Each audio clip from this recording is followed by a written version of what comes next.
আসসালামু আলাইকুম রহমতুল্লাহি বারাকাতু। ধর্মপ্রাণ দিনী ভাই বোনের, আশা করি আপনারা সকলে ভালো আছেন।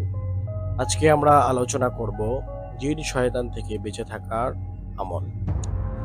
হাদিসে এসেছে, তোমরা চেরাগ আলো নিভিয়ে দাও, সুতরাং রাত্রে পাত্র তোমরা ঢেকে রাখো, মশকের মুখ তোমরা আটকিয়ে দাও এবং দরজা তোমরা বন্ধ করে দাও। আল্লাহর নাম উচ্চারণ করো। ঘুমের সময় চেরাগের আগুন নিভিয়ে দাও, আর সন্ধ্যার পর তোমাদের শিশু এবং সন্তানদেরকে তোমরা বাহিরে না নিয়ে যাও।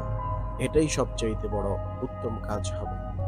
জিন শয়তান থেকে বেঁচে থাকার মাসনুন আমল: বাড়িতে প্রবেশ করতে দোয়া পড়া, তাহলে শয়তান বাড়িতে প্রবেশ করতে পারবে না।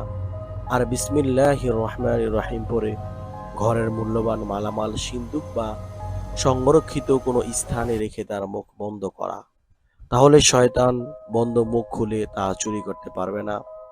হাদিসে এসেছে, ইদা দাখালার রাজুলু বাইতা ফাযাকারাল্লাহা ইনদা দুখুলি ওয়া ইনদা তুআমি ক্বালা আশ-শাইতানু লা মাইতা লাকুম ওয়ালা আশা।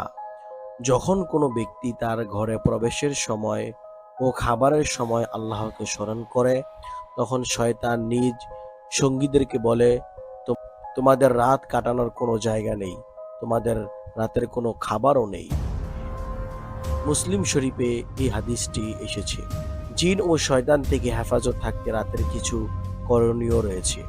হাদিসে পাকে রাসূলুল্লাহ সাল্লাল্লাহু আলাইহি ওয়াসাল্লাম এই বিষয়গুলো তুলে ধরেছেন এভাবে: তোমরা রাতের বেলা পাত্রগুলো ঢেকে দাও, মশগুলো তোমরা বন্ধ করে দাও, ঘরের দরজা তোমরা বন্ধ করে দাও, চেরাগ আলো তোমরা নিভিয়ে দাও, কারণ শয়তান মশকের বাঁধন খুলতে পারে না, দরজাও খুলতে পারে না এবং পাত্রও খুলতে পারে না।